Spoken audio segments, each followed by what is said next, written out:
ஓம் நமோ வெங்கடேசாய. ஆடி 1 ஸ்பெஷல். ஆடி முதல் நாளில் திருப்பதிக்கு 11 ரூபாய் எடுத்து வச்சுருங்க. திருமலை திருப்பதி வெங்கடாச்சலபதி தம்முடைய திருமணத்திற்காக குபேரனிடம் 1,14,00,000 தங்க காசுகளை கடனாக வாங்கினார் அல்லவா? அதனை குபேரன் பெருமாளிடம் ஆடி மாதம் முதல் நாளில் வட்டி கேட்பதாக ஐதீகமாம். எனவே ஆடி முதல் நாளில் நாம் வீடுகளில் வெள்ளை துணியில் மஞ்சள் தடவி அதனில் 11 ரூபாய் எடுத்து வைத்து முடிந்து அதனை பூஜை அறையில் வைத்து தினமும் பூஜித்து வந்து திருமலை திருப்பதிக்கு செல்லும்போது அதனை உண்டியலில் சேர்ப்பிக்க வேண்டுமாம்.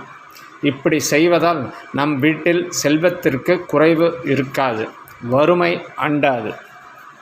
ஓம் நமோ வெங்கடேசாய்.